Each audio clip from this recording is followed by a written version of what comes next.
there was a interesting new matter of public record attached, which has become a meme, and there was a transcript attached to that. Did I read this? No, I did not. It was on Sunday. So there was a hearing on the 6th of June. Uh, April M. Holt took the stand on in defense of Rekieta. So Rekieta still has her down on lock as of June 6th. The cops had a warrant. They found cocaine, firearms, ammunition, and ketamine.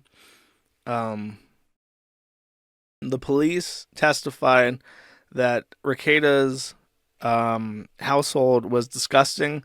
The people testified that they had to step over dirty clothes in order to navigate around his house. So they described it as a disgusting place to be. We already knew that the second youngest, who was 8 and then turned 9, like right after, tested positive for cocaine at the cutoff.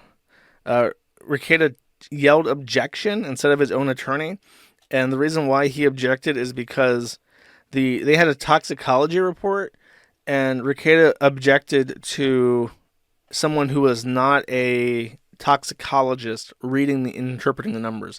So the whole thing that says the 8-year-old had cocaine in her system at 5,000 picograms per milligram, 10 times the cutoff. He said, objection! Objection! I need a true toxicologist to tell me that 5,000 is greater than 500 and 500 is greater than 0.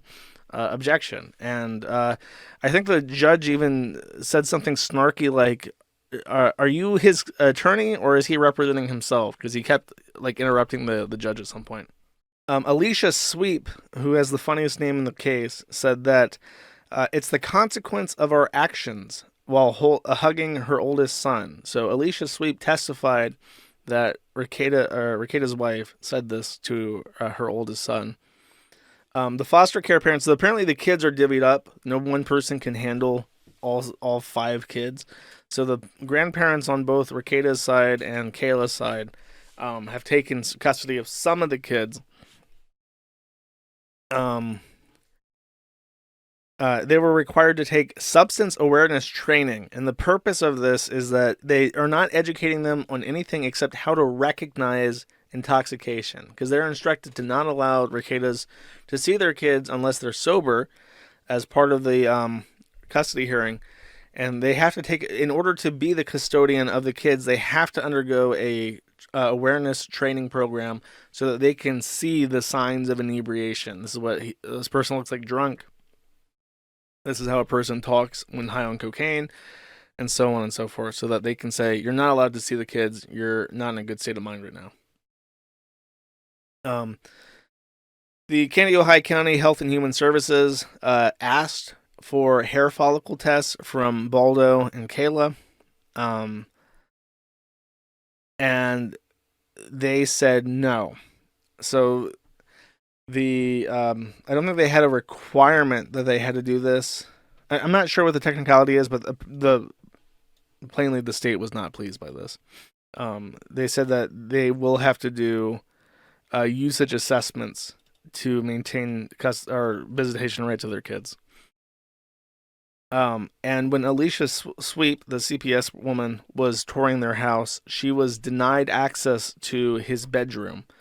And Rekieta has repeatedly testified that Alicia Sweep is lying under oath about this. And from what I understand, and I could be wrong, when she was in the house, he allowed her into the house to see it.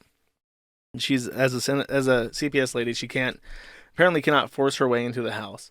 It's not a warrant. It's not a police officer. But they wanted to see the children and assess their living condition. Alicia Sleep wants to do a tour of the house. He allows her through the house, and her testimony is the one about how there were clothes and shit just all over the place, and it was hard to walk on without stepping on something. And she asked to see their bedroom, and Rekieta said no. And Alicia Sweep testified that she was denied access to her bedroom, and Rekieta has on stream, like the day after he got out of jail and did like a stream, he said that she lied under oath because she asked to see it and he said no, but he didn't like physically block her from entering the room. So he's saying that she's misrepresenting that she was denied access because he didn't like physically force her to not access his bedroom.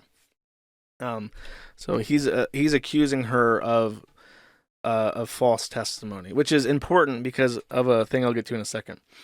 I made a statement last stream, which I'm sure he heard because it got clipped. And one of the things that I said repeatedly was that I would accept an affidavit from M.A.T.I to consent to the release of the body cam footage, which requires either A, to be released into evidence, or B, to have one of the parties involved, any of them, it could be one of the state people, but that's a hard ask, or any of the people present to consent.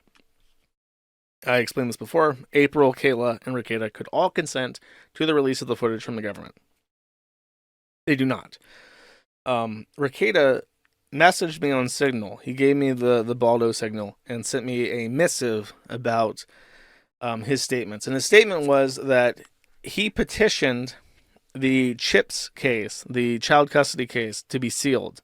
And because it is sealed, if he were to consent to the release of the body cam footage, that would look really bad for him, especially if it was for the Kiwi Farms, because or something. And he said that the footage would exonerate him, but the layout of the house, having a layout of the house be on the internet, would just show the court how reckless he is with the well-being of his children. Not to say that the layout of the house isn't on Zillow, which it was, that you can't get the layout of the house from public records, which you can, and not to say that having your child test positive for cocaine is reckless endangerment, because that also is. And then he also went on to say that I fled the U.S. for unknown reasons, and also that the Kiwi Farms was a bunch of lolly avatars. So I don't know what he's implying there. It was a kind of ridiculous statement, and I just let it slide. Actually, I didn't. I in my reply to him, I was pretty hostile, and I said, it's not my fault that this happened to you. I didn't put cocaine in your room. I didn't have the hot wife over. I didn't expose your kids to cocaine. You did that. And then he got snippy or whatever. He does this really annoying thing in messages where he says peace, like peace. He does like a monologue, sends me like 3 or 4 very, very long messages and says peace. And then I'll reply.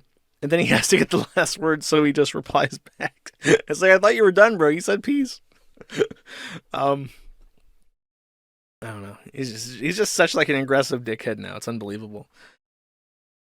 But not to take anything on the chin. Today was the day, chat. Now comes Joshua Moon. Thoughts? Audience? Thoughts? Any super chatters out there want to talk about this guy getting ambushed by the fact that his wife is banging a cocaine fiend? Anybody? Oh, we got $10 from Will Heron. It says, ha ha ha ha. How's that hot tub stream hitting you now, buddy? Her inmate number. This is, and the county jail number. Wow. How do people find this out this quick? They find everything.